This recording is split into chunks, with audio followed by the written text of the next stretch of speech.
Good evening, ladies and gentlemen, and non-binary, intergalactic, interplanetary time travelers. We salute you. This is Oliver here, and I'm in a bunker I call Studio 72 in the People's Republic of Portland. I just wanted to do a little bit more of debriefing, explanation, just kind of venting, just some general thoughts that I've had here about today in going downtown for this. Maybe it's once a year or quarterly. I'm not totally sure, but what's really significant about this JOHS, that's Joint Office of Houseless Services, is that this is the first time since all the new seats, all the new representation, all these new voices, these fresh faces, all of these people have come together from the county and they've come together from the city of Portland. And so it was kind of interesting because you could hear from the live stream, you could hear what people that were on the campaign trail and what they were expressing that they had heard from the voters about the dysfunction being such an issue and upsetting them. So, and it's a key thing. One of the things that kept getting repeated is that they were talking about that the voters wanted the county to get along with the city. And I think it's much more complicated than that. That's a nice thing for an elected candidate who's now seated councilor or commissioner to say. You know, it's really not the truth. You know, the truth matters. The truth used to matter. But I'm looking here at the Astro. Before I go into a little bit of a brief thing here, I want to read what Multnomah County has said, some things that stood out to me that are just obvious red flags.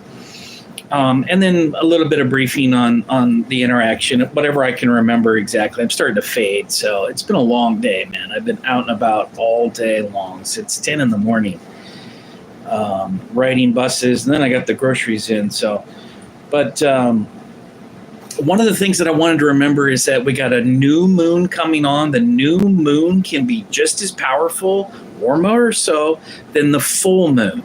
Everyone always talks about the full moon because it's luminous, it's gorgeous, it's resonating, it's, you know what I mean? It's something that everyone zeroes around the full moon. The new moons are really another level altogether. And, well, I think it's comparable, but I actually think that, what do we got here? DT, can you say hi to your fan, Black Rob? Hey, Black Rob. Good to see you, buddy. Good to see you. When I start reading comments, you guys are going to totally sidetrack me. I mean, it's like, just let me get a little bit of this out. I mean, I appreciate you dropping in. Whoever you are, God bless you. I'm glad you're here. It's if you could subscribe, that's great. You know, I'm trying to build a little bit of a channel, and it's very difficult. But I am getting a little more views. YouTube seems to have shifted a little bit of their algorithm. But I want to get a little bit of this astro aspect stuff reading here, is because this is a really powerful time. These are things that you're feeling now, but you may not have known what it was. Okay, there's a couple of huge things that are happening. There's a parade. Some call it like a little bumper car, or others are referring to it as a, what was that? I call it a cluster. It's a cluster of planets, but they are all lining up and parading. Parading is other people's words, in the sky, in a chain, which is very rare. There are also this remarkable clustering inside Pisces. So Pisces is huge. This is a massive spiritual, I can't stress how significant this time is right now. It's just, and this is the other thing, is these are 5 days that we have right now up until whenever Venus goes retrograde, you know, where it looks like something's going backwards, retro. This right now we have 5 days where all of the planets are direct, meaning they're all moving forward. that's rare in itself.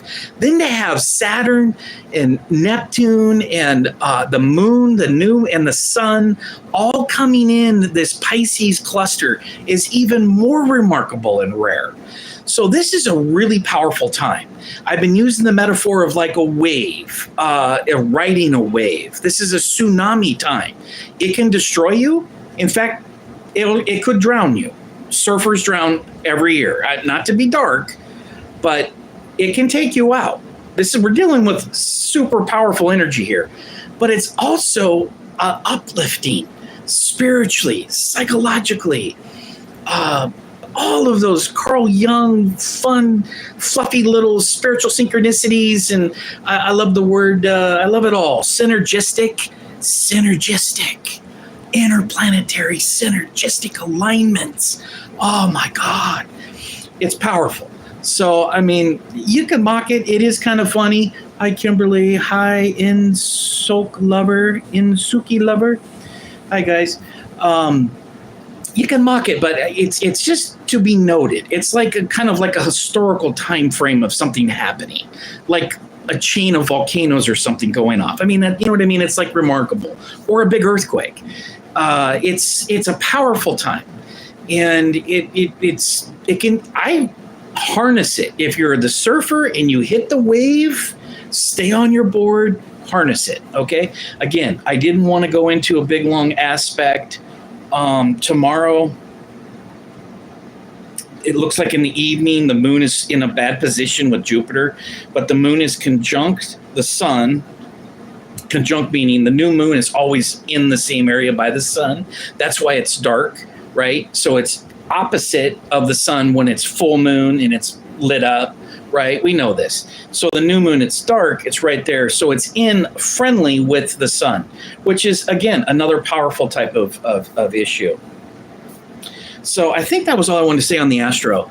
Now, with the couple of things on the houseless services, the first thing I wanted to say is that I have to define a couple of things that I keep hearing that is trigger words. And the one thing that keeps coming out, I noticed that Clackamas County Commissioner Ben West, he's a good guy. I like his leadership on a lot of things, but he's very, very critical of housing first. He doesn't like the phrase housing first.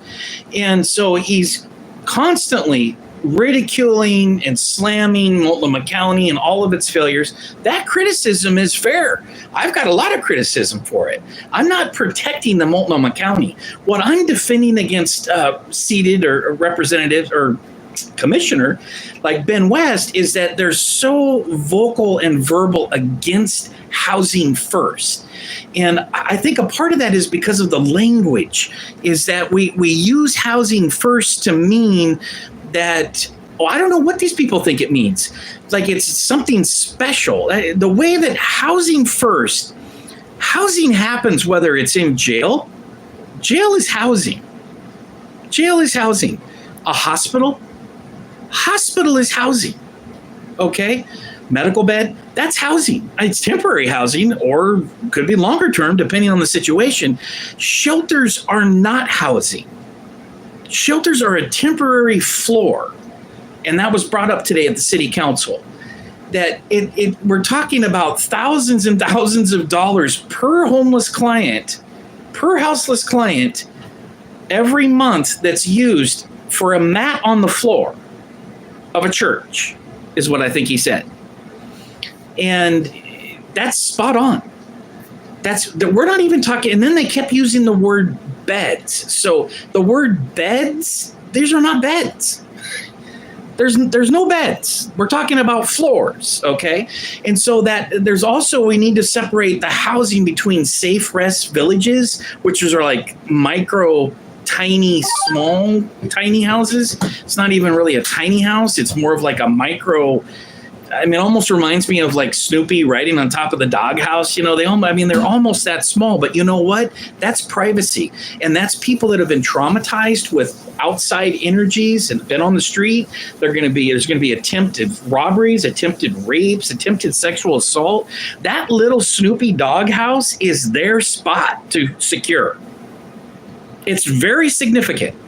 And that small, even though it's a tiny little safe rest village, which I like, by the way, a lot, that this is Commissioner Dan Ryan and Commissioner Gonzalez. This was the new direction of trying to take this whole housing crisis, the whole housing dilemma, and the sheltering, this breaking down the word sheltering, shelter. Shelters are not housing when it's on the floor. They're not even using military cots. There's not even a military cot. Now, when I was at Salvation Army, I've worked shelters, by the way. I've worked for Salvation Army Greenhouse with youth. I've worked at Blood Clark Commons. I volunteered there. And Janus Youth Programs. I was at Streetlight. I've seen all of these emergency overnight shelter systems come and go. And I've seen the value of them. I also know why they don't work, and why it's not a long-term fix, and why shelter is not housing. All of Multnomah County's language and success is about shelter is housing to Multnomah County. They call that housing. It's not housing. Shelters are temporary. Let me clarify this up, because this is really important. It's something that I can drag out here. Shelters are a temporary overnight. They have to line up to get into it. They get in there. It's limited. There's all these different reasons why people don't go in there. They can't bring their partner. The girls that feel vulnerable can't bring their guardian, their homeboy. They can't bring pets, their guard dogs, all these different variables from the campers. I call them camping. They're campers. The campers, trying to get the campers to come inside into these structured shelters that are basically just on the floor. Now, some may have cots, some places. I'd like to really break that down and see exactly who's got what.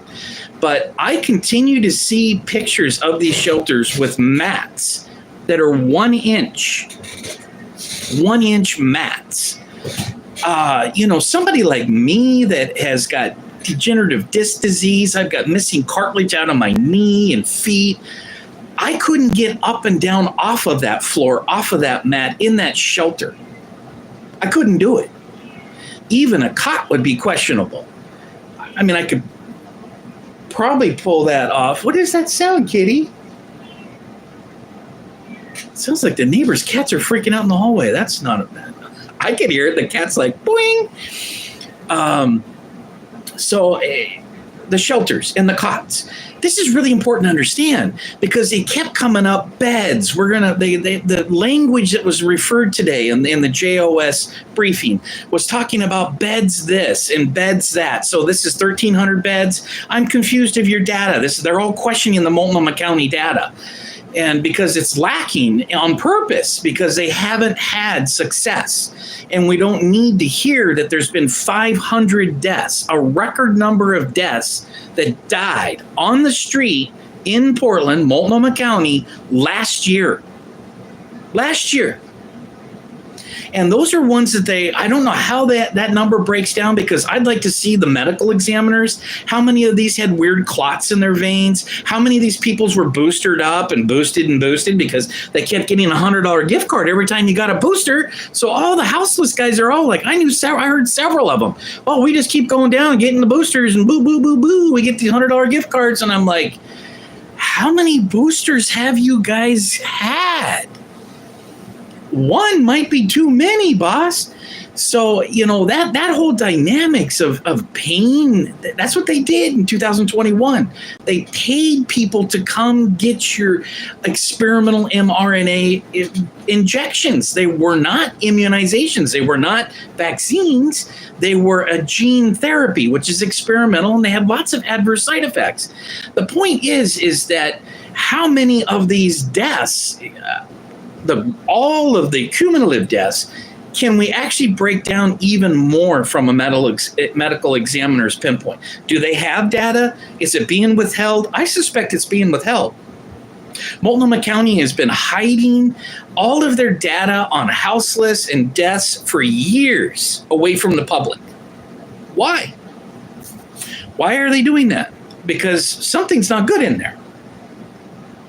That's what my suspicion is. Just like we've had Chair Vega, I don't know why, before, even a year before, 2023, 2024, she didn't want to open the books. She didn't want to open the books. She didn't want to share. This is Chair Multnomah County, Vega, Chair Vega Peterson. That's her last name. I've been shortening it to Chair Vega. I know they love that. When you start removing hyphenated names, they love that. But she was hiding the data, and she didn't want to collaborate with anybody. You meatball monster. So she didn't want to collaborate with anybody. All right. And she wanted to keep all this data, and it was very suspicious. It's like, what are you guarding? Why do you got to be the queen bee? And it's all self-absorbed. She wanted control. She was fighting Commissioner Dan Ryan. She was fighting Commissioner Renee Gonzalez. She was fighting them because they were saying, hey, hold up. We're sweeping campsites. We're getting people. We got sued with an ADA, adult disability. What is it? What does that stand for? It's the disabilities. Was a lawsuit, civil lawsuit, that said you can't block the sidewalks from people that have disabilities. The tents are obviously blocking the sidewalks. So people don't talk about that. It didn't come up at all today. But that lawsuit was an actual legal mandate that all of the sidewalks be cleared. So we went from just saying, oh, is it humanitarian compassionate to just let these junkies shoot up and smoke, chase the dragon in their tents, and these little rape tents, because the neighborhood associations say that they hear women screaming, stop, rape, help me. Help me. This is repeated from Laurelhurst Neighborhood Association, from Bachman, from all these different neighborhoods, these people living in our communities in Portland, saying there's people that are being sexually assaulted, and we can hear, we don't know where they are. We see lots of tents. These were rape tents. So Multnomah County's position was that we are going to keep these illegal camps all over Portland. We're going to keep, I call them rape tents, literally, because that's what's going on in there. Not all of them. That doesn't matter. It's not my point. One tent or one camp that is trafficking humans, trafficking the ladies, or young children for that matter. Teens are technically children in a lot of metrics of it. I digress. What the county was demanding was that these tents continue to be handed out. These weren't cheap tents. These weren't Kmart $49 tents. We're talking about $300, $500 tents that are being handed out by the county. Taxpayer money handed out. A lot of them are probably selling them for dough. And then the blue tarps, which the blue tarps aren't free either. Millions and millions. Now we see it was tens of millions of dollars of these tents and these tarps and all this gear. Don't forget about all the paraphernalia, the glass pipes, and all this shit that they handed out to get to the houseless. Like, this is humanitarian. We're going to give them the utensils. We're going to spend your taxpayer money and give them the drug paraphernalia and utensils to continue to stay strung out, addictive, lighting fires in their tents, lighting themselves on fires, and creating massive havoc, costing with the Portland Fire Bureau 50% of all calls at one point were going to houseless camps. 50% of all the calls from Portland Fire Bureau. That is a massive drain. Those guys are not cheap. We've got a whole bunch of $1 million fire chiefs. Well, not chiefs. Upper level, whatever they call that, lieutenant command, whatever it is. They're getting $100,000 a month. There's a whole bunch of $1 million fire guys. That's another thing. I would rather we don't tap into and start being critical and harsh on the fire department when it comes to budget cuts. The police department, I feel different. I personally have a different feel for all of this upper bloated administration costs of all these upper deck with the police department. Those folks really should be let loose. Whatever it is, we're going to end up paying their pensions for years. I'm not saying fire them, although we could use an Elon chainsaw moment. We could use an Elon moment with the upper decks of the administration. And that's one of the costs of the administrative costs. These commanders and the whole Portland Police Bureau has gone totally DEI. I mean, it's unbelievable. It's really unfortunate. But that's a whole nother thing. Let me digress on that. But speaking of DEI, let me read this little bit here this came from Multnomah County. Now, I read this last night because I knew I was going to go downtown, and there was no testimony. You can't even do written testimony. I like to at least send in written testimony. But that wasn't a part of what was happening here today. Today was just a briefing. It's when the county, all the new seats of the county came in, and then they sat in between all of the 12 members of our new echelon of the Portland City Council.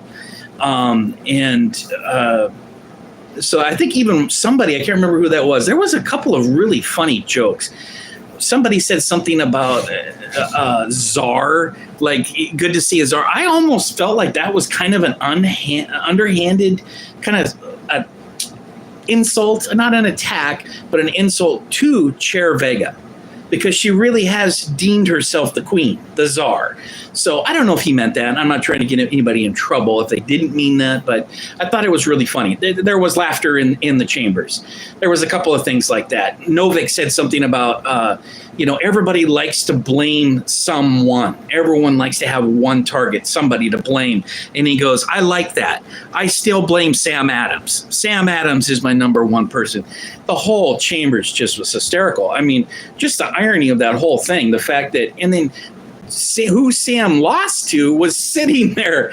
I don't think she was laughing. It was funny, though, man. It was really funny because Sam Adams has been there for years with Fear of Cats. Then he was mayor and botched that all up and banging teen interns. My God, what a dirtbag. Just to have him running for Multnomah County Commissioner, thank God that guy, it was sexually assaulting teen interns, didn't win, as far as I'm concerned. The other one there in Multnomah County was the Ukraine Nazi guy, who was a total operative. I mean, amongst all that, Vlad, Vadim, I don't even remember the guy's name, but he keeps running for shit. We can't get that guy seated. He is big trouble. But let me digress. I digress. There was some good humor, and I liked that. It was like, that was refreshing. It was like, this is different. I didn't expect there to be little one-liners like that, because that's, I find that really funny. So this is Multnomah County. And I don't want to read this. It's 32 pages. I will post this in the comments of this video when I'm done here. But this is from it's from Portland.gov. But this was a letter from Multnomah County, and she sent this. Chair Vega sent this. I don't know exactly when she sent it, but she dropped this little bombshell Friday and said that they were $100 million. There was like, where's the money, Lebowski? Where's the money? It was like Chair Vega turned into Lebowski movie. And it's like, where's the money? So all of a sudden she takes that timing, knowing that there's going to be this JOS briefing today. She drops this nuclear bomb claiming that she didn't know. Oh, Chair Vega didn't know they'd been spending all this money on $500 REI tents that are just going into landfills because the city of Portland we can't allow illegal camping through lawsuits. We have to sweep up, which is actually the most responsible thing to do, is clear up the rape tents in methadone, fentanyl smoking tents. And God only knows, it gets bad. It gets real bad in there. That is going into landfill. So we're taking, it's like robbing Peter to pay Paul, but then Paul dies. It's like it's like weird. You know what I mean? But I kept having that feeling when I was reading this last night. I was like, it's robbing Peter to pay Paul. You ever heard that kind of biblical thing? It's an old cliche slogan, but it kind of felt like that because all of these budgets were all focused around one-time federal grants. All of that money from the American Rescue and the CARES Act, all of those trillions of dollars that jacked up inflation and destroyed small business, disrupting the supply chains. But all of that money is what Multnomah County and the city of Portland was counting as their budget. They all knew that wasn't going to last. And they all said it wasn't going to be here in 2026, 27. But yet they still have factored in all this spending like drunken sailors drunken sailor ladies, service people, because there's been lots of lady commissioners here. In fact, for a long time, Multnomah County was all women for years, if not decades. So I'm not being weird about that. I'm just saying that, you got to get your pronouns right with these people, or there's consequences. But and that's not the point I'm trying to make there is that what was my point? Let me read this Multnomah County thing here. Let me flip right over on page 13, I believe it was. Just a couple of things. The equity team. So they talk about an equity team here. Where was it at? There's a whole bunch here. HSD Equity Team. Equity team. Why is there an equity team? How much does that cost? It's here in their budget that says it costs millions of dollars for an equity team, which is DEI focused. DEI for hiring Multnomah County. That's why there's nobody American first, common sense white dudes at Multnomah County. You won't see any family guys down there at all, period. Maybe one or two in the back. They hide them because they don't make the DEI matrix of the mantra of Multnomah County. Unfortunately, the city of Portland has embraced a lot of this crap too. But Multnomah County is way worse. The entire failure of this budget and people dying in the streets, I could actually pinpoint to these DEI equity team failures. They are prioritizing a small, tiny fraction of the giant 7,000 houseless people as their target zone. Everybody else is dog meat. Everybody else is to fight for yourself. You're going to go into Mad Max rape tents and you're going to be selling and buying and smoking fentanyl because you're not gay or lesbian or trans or BIPOC, Black, Indigenous, people of color. Which a lot of people, their skin looks white like mine.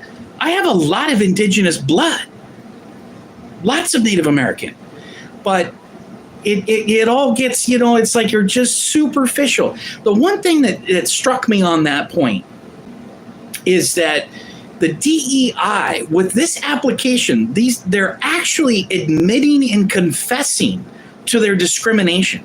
This is housing discrimination practices and policies. Multnomah County is using DEI equity team. They even refer to it as a racial tool. They've created their own racial tool metrics. All of that is a violation of fair housing laws.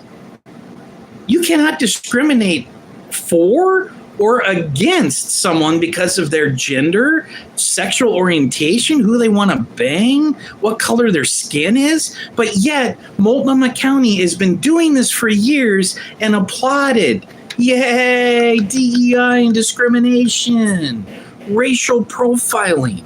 Their target zone is racial profiling, where 99% of the people out on the streets are not people of color. They're not trans. They're not even gay or lesbian. The majority out there are white dudes. More guys that are houseless than women. And there is specialized services for the women. Salvation Army used to have one called White Shield. I know I used to make referrals to them all night long.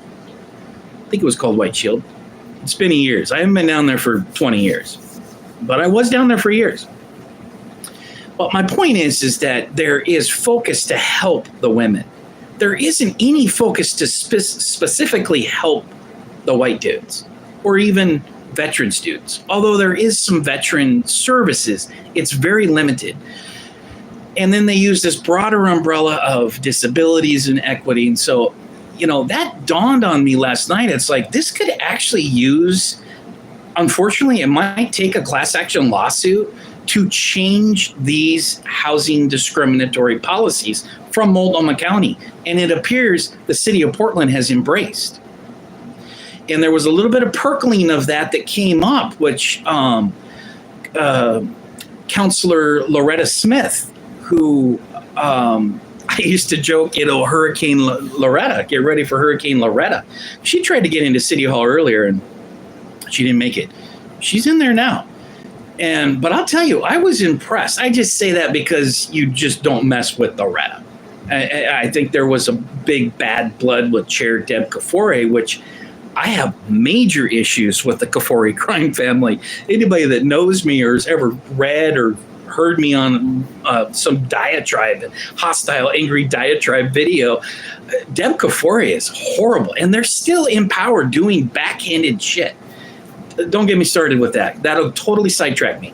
Loretta Smith, Counselor Smith, she brought it up. She was saying, what are the numbers? It says you want to focus on black people and helping black people. Well, how many? What are the numbers? What are they? And how is that in contrast to the trans? Because they say here in this letter, which again, I'll post in the comment section if you're interested. And most people are just so tired of this shit. They want the homeless to be housed and they just want to be done with it. They're tired of people in their neighborhoods threatening to kill them and robbing them. And they're tired of seeing people smoking drugs. And they're tired of seeing lunatics roam around their neighborhoods in Portland. It's pretty simple. But yet we don't have solutions. We just have these little gerbil wheels doing the same thing through DEI racial equity lens, which has failed us horribly. It's failing us, and it will continue to fail us until we snap out of this groove. Am I in 13? I'm sorry I'm taking so long. This thing it's 32 pages long, and I'm having a tough time. Just let me read a little bit of this here. The workforce equity analysts. Okay, so it's in the budget here. You can take a look at it. There's several positions that are listed in this equity team, and it's millions of dollars. They are paid $150,000, $200,000 to just supervise, hire more gay and lesbian and transsexuals, and then go out and focus to pull in and do outreach. Find that small, tiny little number of less than 1% of 0.5% and find them and bring them in. And then we're going to load them up with everything. Give them housing, take care of them for years, buy them a new Tesla, all this great, not that part, but the focus, the money is directed into one small portion. And what I'm saying is that I'm questioning the legality of that. That is a violation of fair housing. It should be open. We should be looking at everyone that is in crisis, regardless of their race, gender, sexual orientation, any of that crap, their weight, nothing. None of that should matter in a criteria when we're dealing with this humanitarian crisis. 500 people died last year, 1 year. Thousands have died this last couple of years. Why would we continue on with that DEI? Now, I'm not a hater. People are nervous to say things because, a lot of people, let me back up. I'm not a hater, okay? But what I am saying is a valid point, and I believe it's against the law. If fair housing is fair housing, to get into housing and wait lists should not be small, little, secret, private, dark group lists. And that's what's happening. We have people that are whisking around in vans in the dark of the night, taking care of very small group while everyone else is out fending for themselves. The workforce equity analyst ensures that we're meeting the goals of the WESP. Because equity is a core value of the HSD, Housing Services Department. The HSD had several plans and implemented processes already in place that fulfills some of the goals of the WESP. Examples of HSD design processes that meet the expectations of the WESP include our newly implemented stay interview process, our plans to implement a 360 manager review process, our internal panel reviewing, ongoing cohort. The workforce equity analysts and the equity managers. So now we're hearing all these other they're paid hundreds of thousands of dollars. There's $2 million just in this equity department. This equity team. Gone. It needs to be gone. That's $2 million I just saved you right off the top. Screw this equity bullshit. We're trying to house everyone, and it's first come, first serve, and we need a screening process to depend. Where are the veterans? Where are the children and the families? They get top priority. I don't care what color they are and who they're banging. Follow me? Good. Let me get through this 1 second here. Working together to lead a department-wide WESP engagement focused on the feedback needs and priorities of the HSD workforce. We're collecting staff feedback on what the HSD staff's priorities are within the WESP. God, this is just jargon. As well as workforce equity needs and priorities. Jeez, where does it? That's not even saying what I wanted it to say.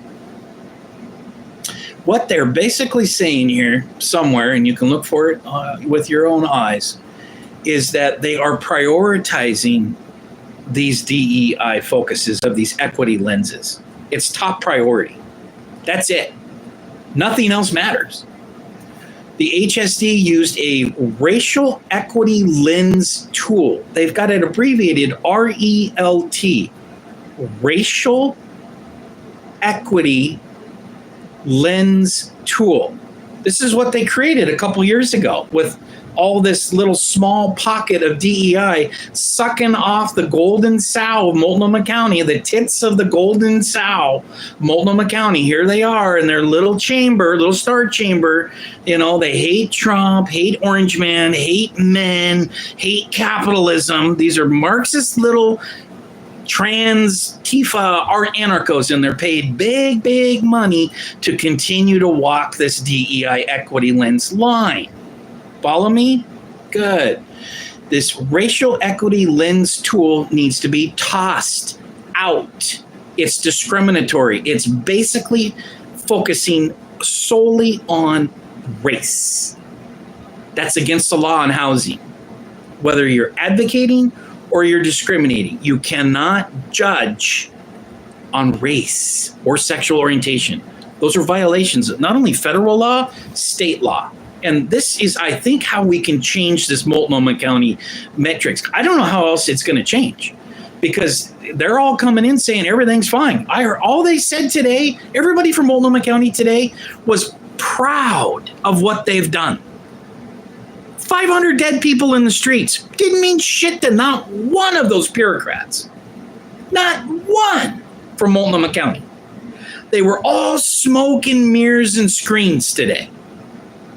All bullshitting, gaslighting the entire Star Chamber, City Hall chamber, gaslighting all of the counselors. And you could see some of the counselors doing big eyes and looking at each other like, can you believe this fucking guy? Can you believe that they're saying this? Can you believe Chair Vega is now here acting like she's this great team player? My God, she's like one of the most horrific narcissist persons that I've seen in Multnomah County and City Hall in like 20 years. And that's saying something. We get a lot of narcissists through City Hall. We get more narcissists through Multnomah County. That's saying something. Chair Vega, Czar Vega, takes the cake.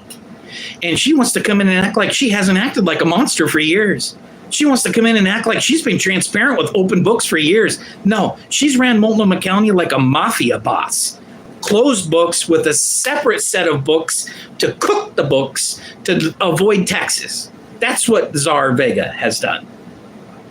Racial equity lens tool. It just sounds like a real clusterfuck, doesn't it? It does. It says every time I say it out loud, I'm like, are you kidding? Does that exist? You made that shit up, didn't you? You sat around in your little rainbow bright unicorn glitter disco ball room there at Multnomah County. God only knows what you people are doing on the fucking tax dollars. So what does it say here? Does it say anything else there? I mentioned the tool. I think I beat the hell out of the RELT tool. Here's the equity budget. It's right there. $223,000 for a human resource manager 1, $191,000 for a human resource analyst senior. What do they do? They measure the gayness. They have a little gay meter, little LGBTQ2RLLZ MP MR death code strangeness freaky. I mean, what's beyond that? You got freaks, and then you got like super freaky, right? These people are like super freaky. They're way off the freak factor. 4 program specialists. What are they doing? It's case management. They're the ones that go out and look for the gay and lesbian and the trans. They're out. I can just see them like doing loops around the block, looking for the little trans people out there trying to sell their butt on 82nd. Program specialist senior, $260,000. $2 million. Done. I just saved $2 million. We closed the equity. The equity team, you're fired. Clean out your desks and leave the Multnomah County Department building. Okay? Thank you. It's been great. God only knows the wonderful parties you've thrown. But we got to say goodbye. Bye-bye. Goodbye, equity team. Goodbye. Bye-bye. You can find some fun magic somewhere. Bye-bye. You're done. You're fired. Get the fuck out of here. And that's not all. That's just $2 million I just saved you in 30 seconds. 40 minutes, I just saved $2 million in ding-dongs and wingnuts salaries. It goes on. It gets worse. So, and I'm not gonna go on to it forever and ever. There was a couple of, I'm sorry I didn't have it highlighted. There was a couple of like one-liners where I was just like, holy fucking crap, boss. They just openly admit, this whole Multnomah County briefing, that they're all really excited about. They just kept repeating all these success stories. It's like, and then the city councilors were like, so let me get this straight. Less than 20% of the people you helped found an apartment. You were able to get less than 20% of the people that you had sleeping on a mat with a scabies-infested wool blanket from the Salvation Army found an apartment. So, I mean, what are you guys doing? You're just planning company picnic getaways and parties. It has to be, because you sure in the hell haven't done your job, which was to house people. And shelters are not housing. It's a shelter. Housing has a door. Even if it's a small little dog door, that's a door. Okay? Shelters got no doors.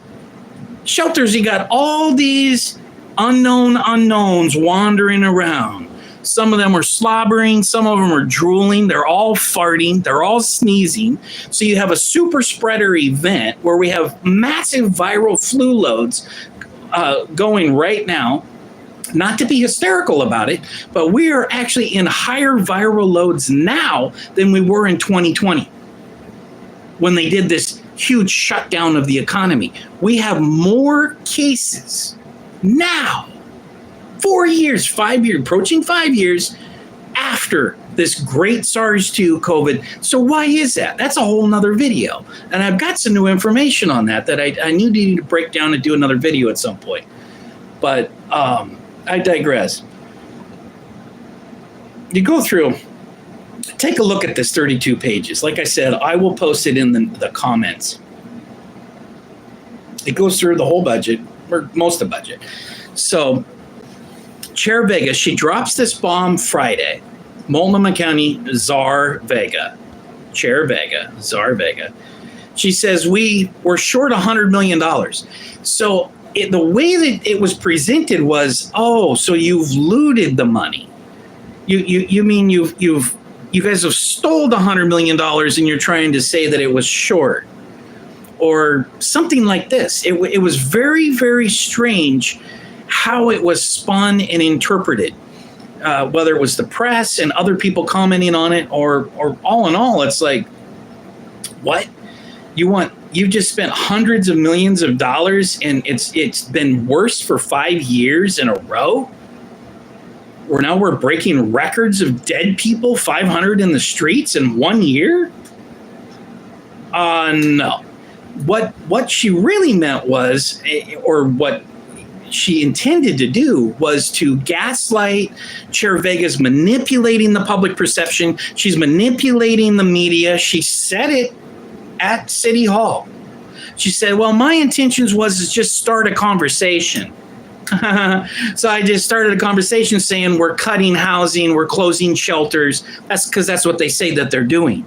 So in order to make sure that they've got the equity team going out and looking for young little trans people that they can seize up and prey on, and do whatever, bringing them into the fold and then promising them housing, whatever the fuck's going on in there. They have to close shelters. They have to close family shelters. They have to bring down the rent assistant, emergency rent assistant for families. Families like me, families like that live in my apartment building. Families that need rent assistant for whatever crisis is going on. Whatever's happening, and there's lots of different stories, and I've been hearing lots of things from people that are in crisis, and I always have for 5 years that I've been here. 5 years. Feels like yesterday that I moved in. So there's been lots of issues and lots of people that have been saved by emergency rent assistance in my building alone. Although I've had several people die, I think that it had something to do with right but I don't know. It could be overdoses too. A couple neighbors did die of overdoses. Fentanyl's taken out a lot of people. Including my neighbors. Unfortunately, it's rest in peace. But it's always traumatic when people die like that, right next to you or near you, right? You know, it makes you really kind of, you think about things a little bit different. But so let me try to wrap this up. It's a little long-winded, and I'm going on and on about nothing really important. What's important is that we change the direction. How do I conclude this? How do I bring my focus into it? Really, right off the bat, we need an Elon with a chainsaw on the budget in Multnomah County. And like I just laid out, you're fired. Goodbye, equity team. We need to throw away this racial lens tool that they've created that's just targeting a tiny 1% of 0.5 of the population while everyone else is suffering. You know, and I think about, she knew that they were running low. I know I want to call her Czar. Maybe I should just stick with that. Czar Vega. Chair Vega. She knew they were short on funds. And so they do this detox to try to set up this detox center in a temporary building that they don't own. And then they try to convert it into this detox center. And the union soaks them. They run into millions and millions of dollars in overtime from the union labor alone because they ran into asbestos in this temporary building of Multnomah County for a detox. This is not being talked about. It wasn't talked about today. I haven't heard anyone mention it for a year since it happened. That is the facts. They encountered asbestos, and it took millions and millions more that they dumped into a building that they don't even own. That's like a golden business rule you don't do. You don't renovate the landlord's property when it's not your property and you've got a landlord. If it's your property, it's an investment. But that's like 101, unless, you get restaurants. I've had a lot of friends with restaurants that you can get the property owner to split it. Like, oh, hey, you need all this HVAC and need hundreds of thousands of dollars in ventilation and all this shit. Okay, we'll help you. We'll split it because it stays with them. It's their building. So there's all kinds of negotiations and stuff like that. A lot of times property owners just say, fuck you, and you do what you want, but I ain't paying for none of it. And that's, it's a dog-eat-dog world out there. But my point is that that was one example of that detox center. We haven't had a detox center for years. Why not? They're focused on these racial equity tools that they've pulled out of their asses, and they're using LDG. What do they even call it? They tacked on a different. It was more than I've even seen before. This whole it's gay and lesbian community. It's been that way for hundreds of 50 years at least. Whatever. I'm just throwing it out. But they're calling it, I don't know, I can't find it. It's like LGBTQ. Their whole focus is on this Multnomah County little briefing report of what their whole focus, what their priority is. They're explaining why 500 people are dead in the streets last year. They're telling you. It's like a confession, but they don't realize it. And they're all cheerleading it like they've done something positive. Okay. So again, housing first means we get them housing.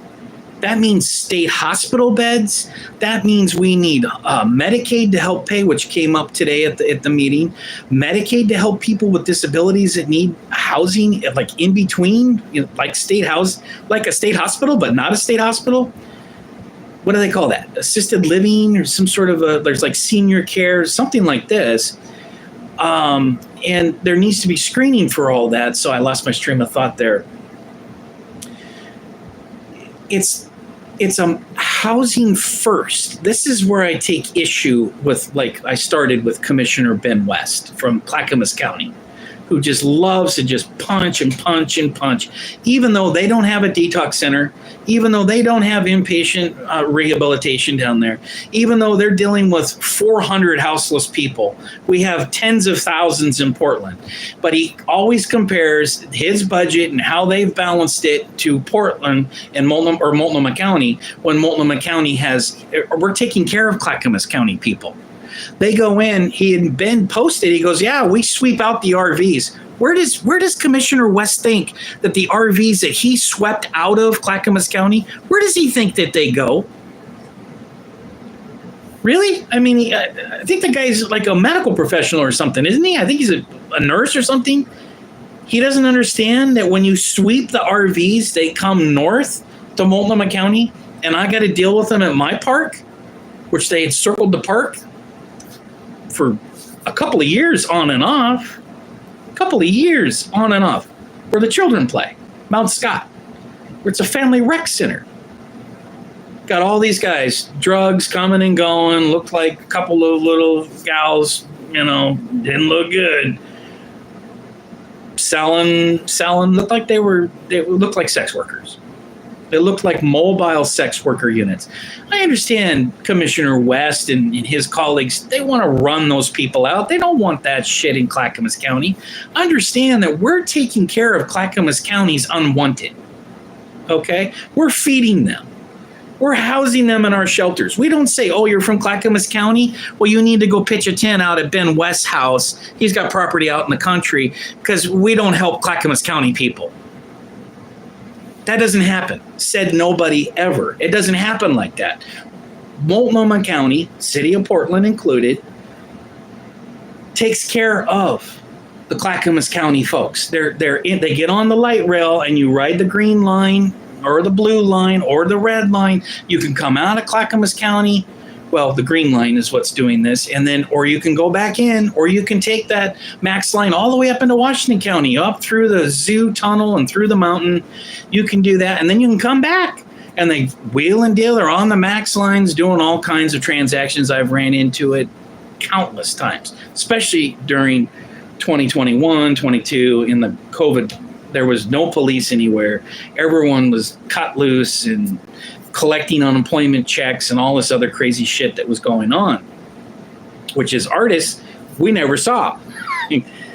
No, the artists, we don't have unemployment checks. We don't collect. We don't get $600 a week for painting.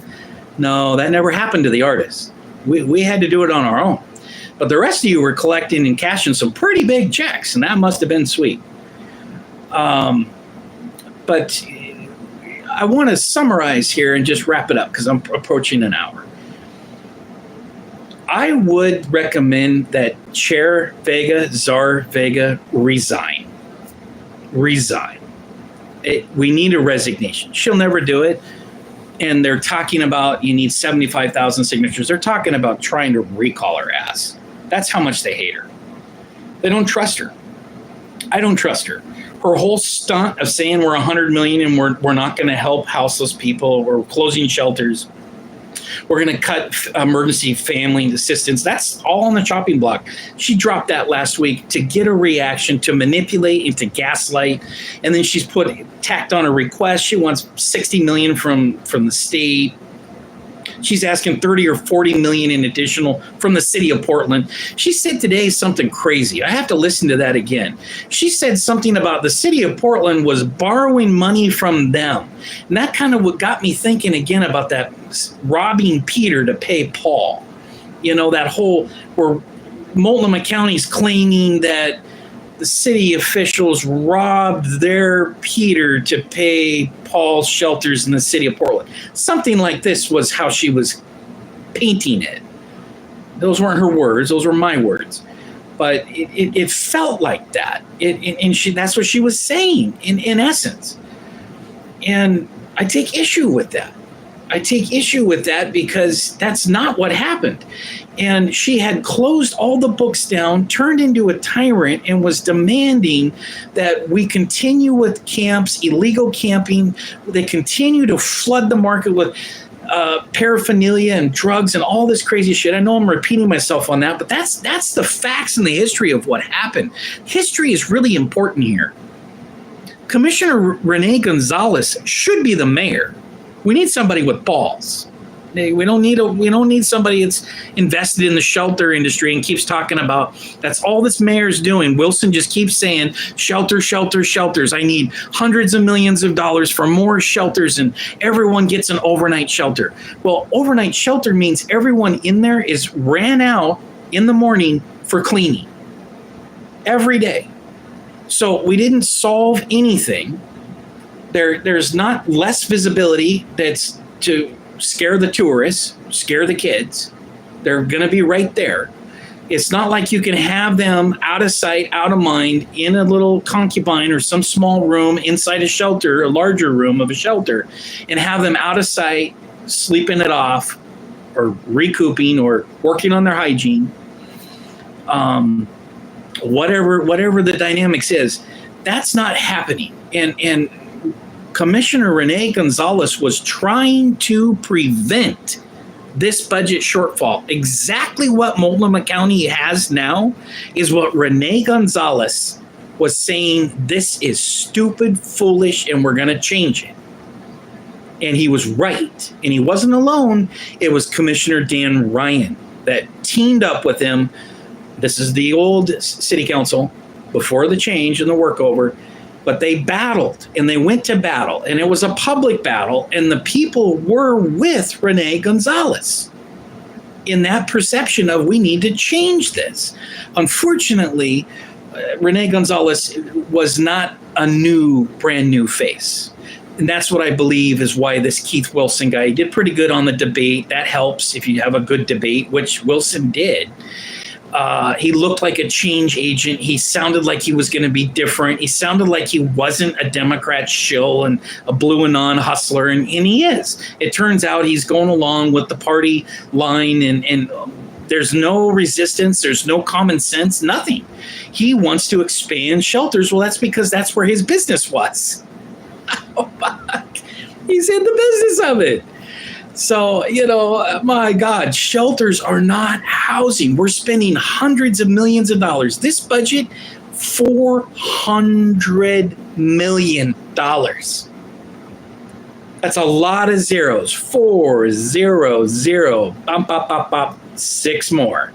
$400 million budget with Multnomah County with just the houseless services. Wait till they open the books on Multnomah County Detention Center.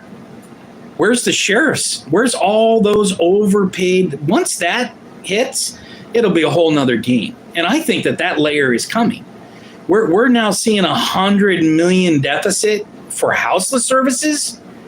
Wait till we see the sheriff's department expense. Wait till we see all this overtime of the sheriff's department, Multnomah County Detention Center, and all this crap. Now, as far as solutions, because I'm not a bitcher, I like to pitch solutions, not just bitch. I pitch. Ooh, that's got a ring to it. Not just a bitch. I pitch the solutions, okay? That word bitch can be taken the wrong way, and you got to be careful, especially when you're talking about, women and stuff. Don't do that.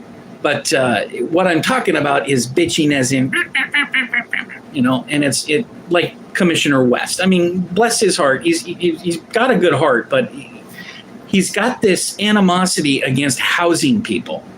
And I noticed that with that is that people, they don't like housing subsidies. They look at it as welfare. They want everyone to just pull up their bootstraps. Doesn't matter what trauma you've been in or how fucked up you are psychologically or mentally. It doesn't matter. You're supposed to just get it all done. Find housing in a city where there is no affordable housing. None. What they call affordable is not affordable housing. It's $1,500 to $2,000 apartments. That's what they call affordable. I'm not kidding.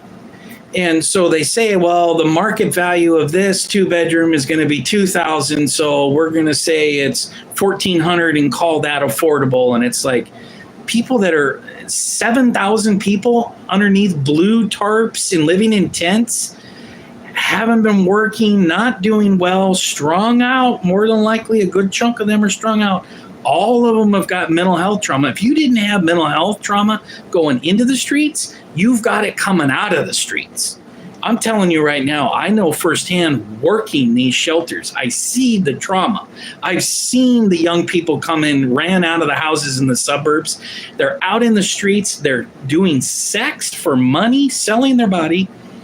Prostitution sounds like a wicked thing, but these young people under bridges and strung out within weeks, months, they all of a sudden sores, can't even recognize them. They're completely out of their heads. And it was like, wow, I mean, you looked like you were headed for college in the suburbs, and here you are, weeks later, devastated, emotionally, psychologically, good chance for life destroyed. You don't find in me too many sex workers that recovered from that lifestyle. It's just a fact. I'm not a psychiatrist, but I am a psychologist. I study the mind of it. I'm not a licensed psychologist, but I study the mind of it. And I have work experience for years in social services. It's traumatic. They don't get over it. Even if they're able to pull through and move out of it into some other employment, it lingers and haunts them. And often there's relapses and things that trigger through the trauma that they went through. It's brutal. And this is what they're calling humanitarian, to leave this out into the streets. So I am a housing first person, but I also break it down into screening. Okay, we need to screen people, and I want to prioritize, not on sexual orientation. I don't give a fuck who you're banging. I want to prioritize veterans. I want to prioritize children and families, and we need to have housing vouchers. If we can spend trillions of dollars on black budget military operations, we can certainly take care of the 30 million low-income families that are in this country. That's what I call taking care of our community, taking care of our people.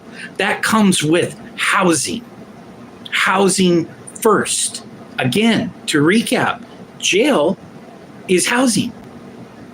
In fact, jail has bunk beds and a pad, and they give you blankets, which is more than what the shelter has with a 1-inch pad and your scabies-infested wool blanket from Salvation Army.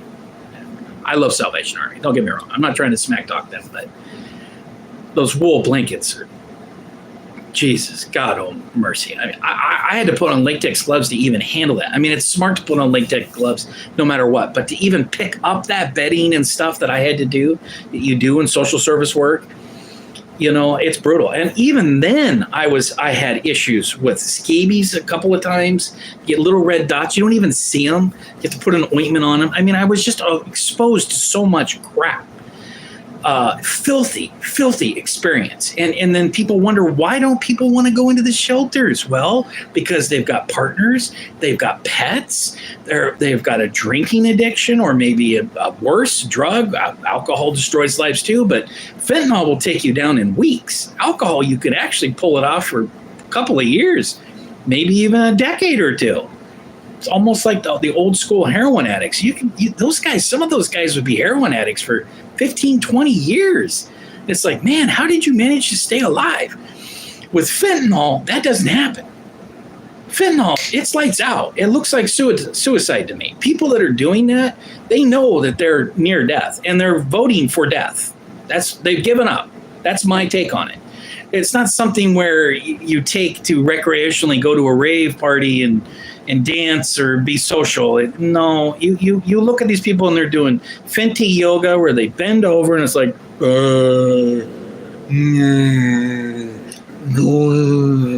it's bad. It's really bad. It's worse than a zombie or as bad as a zombie. It's not cool. And so we need to screen those people. We need a detox to do that. Why the hell did we build a detox in a temporary building with a temporary location? Just because I understand we needed one, but it's like, what the fuck? We need permanent detox. We need multiple. We need to have small, little, micro health centers where you've got rooms up above, there's a detox floor, there's assisted inpatient housing, down below is your medical walk-in clinic. This is the formula. We need small little buildings all over Portland, just like a detox center, like a Hooper Detox. You look up Hooper Detox, no one talks about them. That whole detox concept is you've got walk-in, you've got the withdrawals, in the critical time, that's where people die with those withdrawals in 3 or 4 or 5 days. And then you've got the longer inpatient, it's 30 days, 60 days, 6 months. That's the same type of criteria that needs to be applied here with housing services in Multnomah County and Portland. Who needs what? And let's get the housing vouchers together. Let's get if people are temporarily in a state of transition, we've got safe rest villages. Much better than, as it was said today, a church floor with a cot at $3,000, $4,000 a month per person. Even in jail, you got better food than that. It's full town housing. Jail is 24-hour housing, isn't it? Imagine that. So jail has more stability for houseless people than the way that Multnomah County currently has their shelter system designed and that the city of Portland's involved with and a part of. That's remarkable to me. That's really remarkable. I mean, I don't know. Some say, oh, well, you got freedom freedom to what? To freedom to go to one shelter to another, freedom to go get some fentanyl, and the freedom to smoke it somewhere. In jail, you're going to detox, that's for sure, because there's plenty of drugs in there, but most people are not going to be having plenty of drugs in the first couple of weeks, at least 30 days. That's detox. That's detox. You need to get through the first 3 days. So you're going to be sick, puking, on the toilet, and then 4 or 5 days, you should start to feel better. But the longer term of that 30 days, really important that they have some place to go. You can't just detox someone and then kick them back out to the curb with no housing, no apartment, no stability, no nothing. You can't do that. But the way Multnomah County is doing this, with their claiming that it's case management, there's this one guy that kept chiming in. God, I couldn't stand him. His whole tone of his voice was just like hypnosis, like he's just gaslighting tone in his voice. It's like I'd much rather have that guy angry and upset and being real and honest. Like I heard a couple of voices at City Hall today. I'm still digesting who is who with these counselors. I'm encouraged. When I hear Mitch Green say some amazing point-blank criticism of what's happening and cut the administration down, we fixed your hole. I just saved $2 million right now by closing out the equity team at Multnomah County. I could go full on Doge. Let me in there at Multnomah County, and we'll go through these programs. We'll break them down on what's essential and what's critical needs. Because whatever your case management, these guys being paid $100,000 a year to dick around, whatever the fuck you are doing, it's failed. It's not working. And if you call success as they did, you're the failure, and you're the one that's tying up and killing people. You're obstructing our ability to save lives when you're spending money on DEI and little racist marker tools, all this other crazy shit that Multnomah County openly confesses to. I mean, this is all this stuff that they've been hiding from the taxpayers has just been revealed, and the media is going to suppress it. Nobody's going to fucking care. All people want, again, is just to have a safe community and neighborhood. That's all they want. That's all. They don't even care how it happens. It's facts. It's unfortunate. So it's going to take some people like me and a whole bunch of other people outside of Multnomah County. Multnomah County isn't going to do it. They failed, and they are not going to change. They're not going to change without serious outside pressure, like a chainsaw with Doge. So that's probably a good closing statement. I do have hope, but I also have, because there's hope in some new players, some new voices at City Hall. I was even surprised with Councilor, I think it's Maer. I mean, she looked like a ball breaker. She looked like a hater. I could just see, like, she hates men and all this stuff. But when she talked, I think she talked last, she had authority, she had intelligence, and she came in just like a Doge auditor in her questions and her comments. And I thought, holy crap, did I misread Commissioner Maer? I think it's Maer. I hope I'm not mispronouncing that. I think it was, I want to say Melissa Maer. I'm not sure. But, you know, you can't always judge people by how they're looking. And I know that because I need to look at someone's eyes. Then I can see their soul and I can judge them. I'm very intuitive. I'm very empathic. But you can't really tell when you see them and on a campaign picture. You're like, oh, my God. But she gave me hope. She gave me hope when she said the things that she said. And not only that, but then there was Zimmerman, and he says, hey, look, I'm with the gay and lesbian community. He goes, when I read this stuff about, I don't think he said DEI, the equity, whatever he said, he goes, this is a real red flag to me. And Zimmerman was openly saying, hey, I'm with the community. That doesn't matter to me.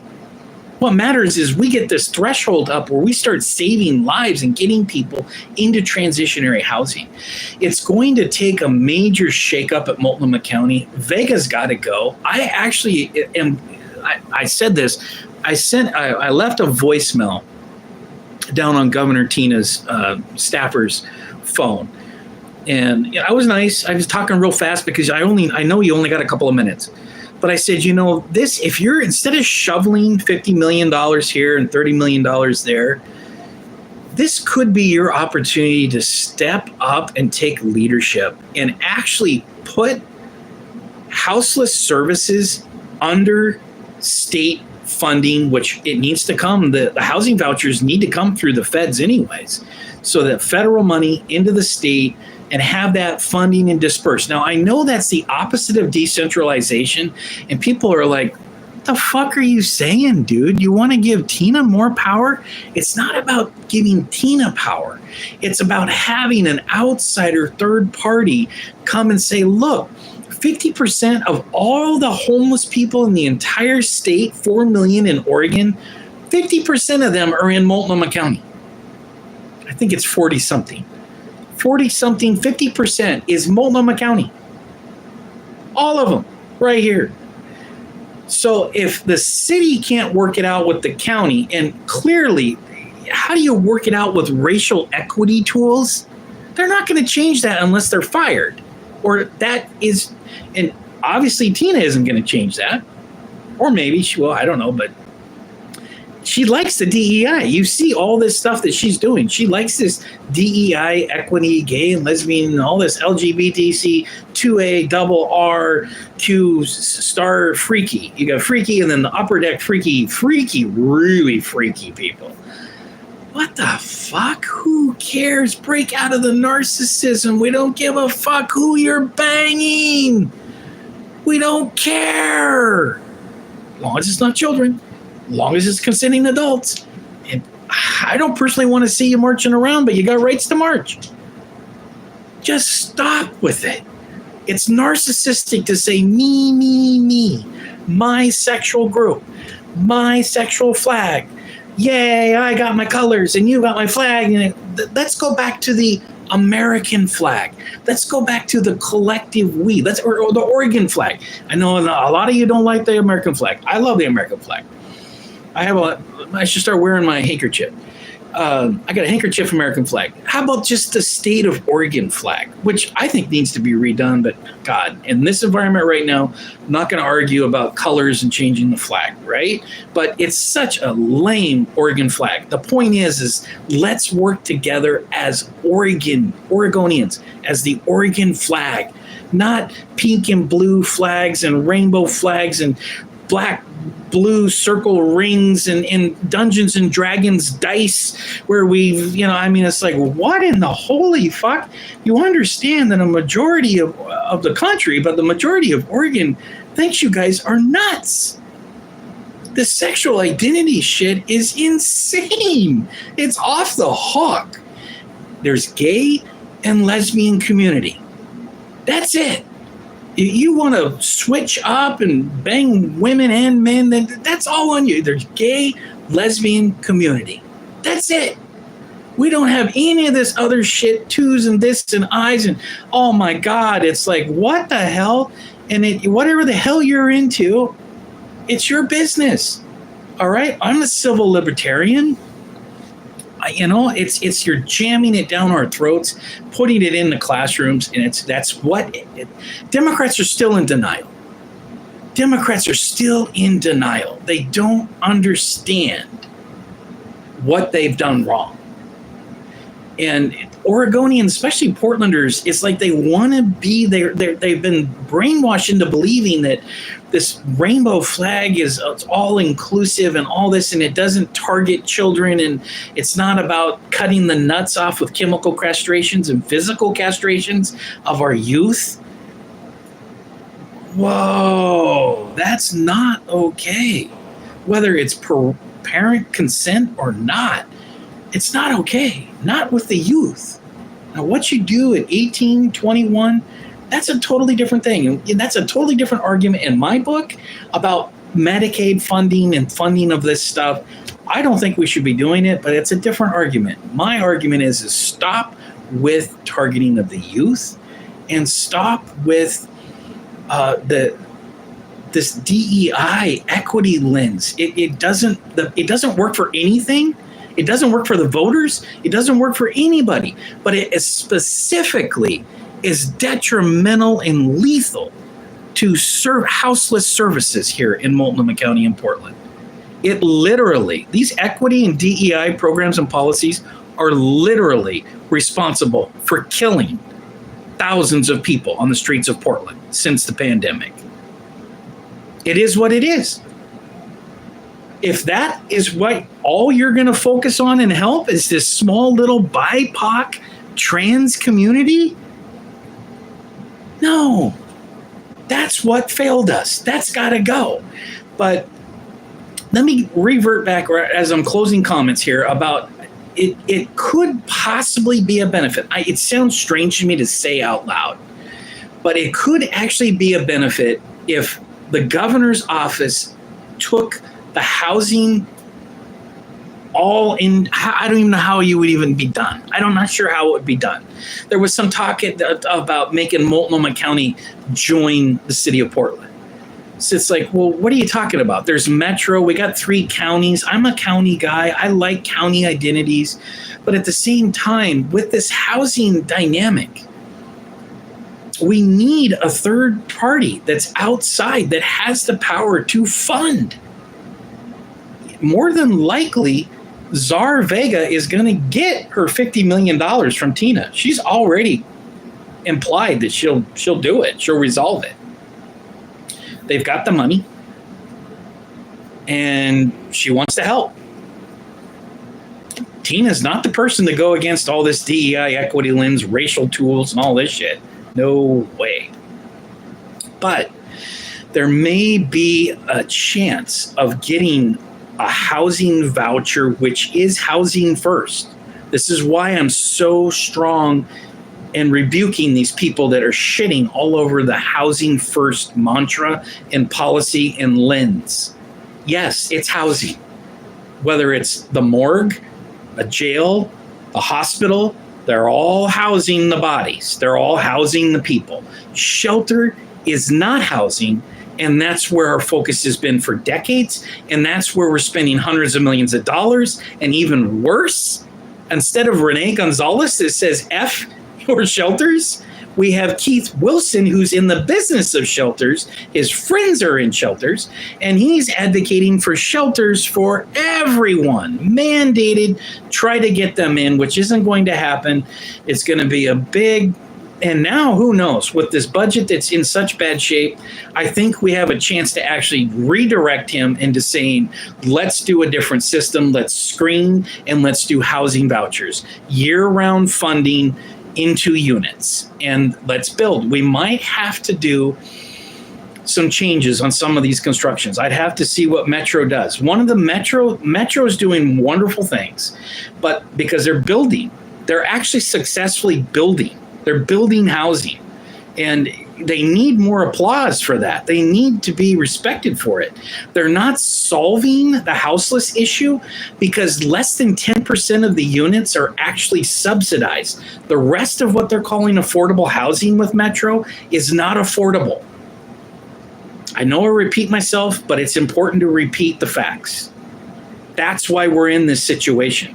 We need a couple of multi-floor, 150-unit places that is all for subsidized housing of people in transition getting off the streets if they want it. That's the other thing, is not everybody wants to come out of the campers. Whether it's drugs or alcohol, usually, or whatever, psychological, they can't be in tight spaces, claustrophobic. There is a lot of issues to bring people in. They will not come in.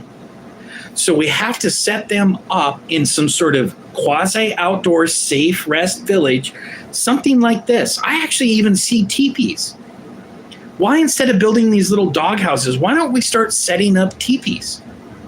We could have, 50 or 100 teepees out here by the Columbia River, like the tribes used to have with their powwows and their teepees. Is that cheesy? I think it would actually be cool. And it looks a lot cooler than the small little small micro houses, little Snoopy houses, which I do support though. Anyway, I digress. It was a hell of a day. We've got a hell of a lot of work on the county. I'm not optimistic with the county at all, especially after hearing them all go on and on about how proud they are. They think this is a success. But I do have some hope in the city council to at least challenge them and push back. From what I heard today, they were reading my mind. I don't want to repeat myself, but Commissioner Green and Mario, when she said that out loud, I was like, my God, I've been saying that for years. When she goes, an apartment's only $1,500. Why are we spending thousands and thousands of dollars for a mat on a shelter floor? Guys, I'm trying to understand this, but I'm the new girl on the block, and I'm like, holy shit, the new girl on the block, out of the mouths of babes comes words of wisdom right out of scripture. The new girl on the block just spoke wise, sage housing expertise. Mitch Green's now picked it up. I know she's been talking to Mitch Green, Councilor Green.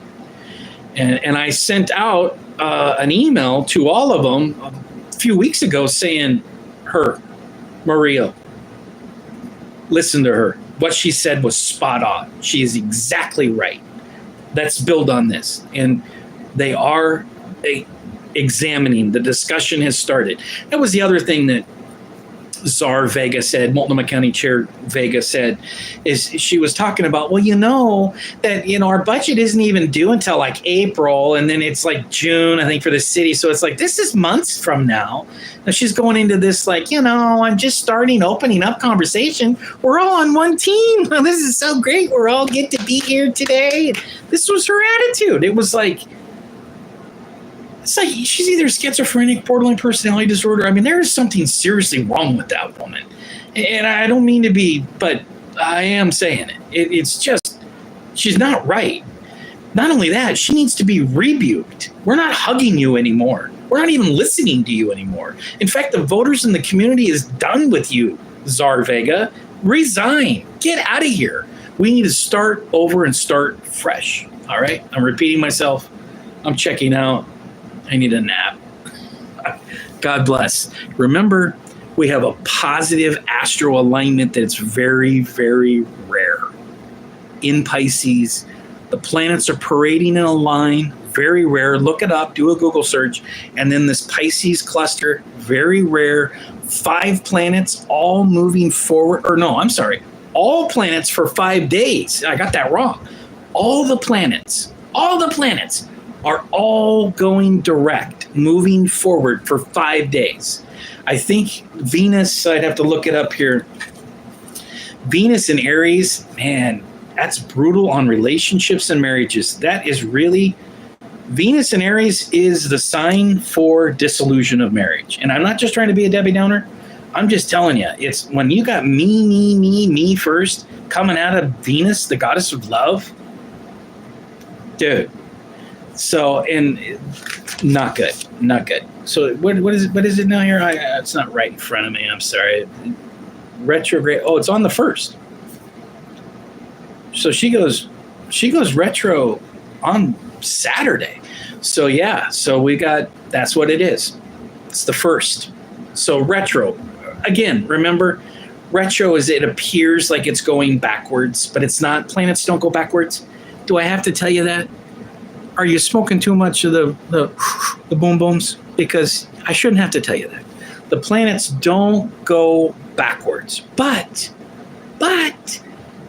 the illusion that they are going backwards in reverse as they go out around that orbit. It's that moment before they turn and come back around, circling around the sun. It looks like they go backwards. And so there's a connection between energies are reversed. It can bring some issues. I did see there that Mercury is linking up. So Friday looks pretty powerful. The moon is in triangulation with the Mars at 5 a.m. West Coast time. That could be a great peacetime. We got peace talks. I think there's a mineral agreement on rare earth minerals. All this stuff between the Slavic Civil War, Donnie's coming in and he's doing the things that he said he was going to do. It's very important to do that on a local leadership level, a state leadership level, and nationally, and even intergalactic. So where was the Mercury? Is it tomorrow? Yeah, Mercury is in a with Neptune. So there's like a little. When does that happen? It's it's in the morning. It's 1:38 a.m. surfer time. So there's this Mercury Neptune aspect sextile that happens. And it is what it is. Anytime the planets kind of align or there's a triangulation, I think it's worth noting. So anyway, I digress. God bless. Peace out. Enjoy the surf. We got huge tidal waves crashing. We are the surfers that stay on the board and ride that wave, baby. Ride that wave.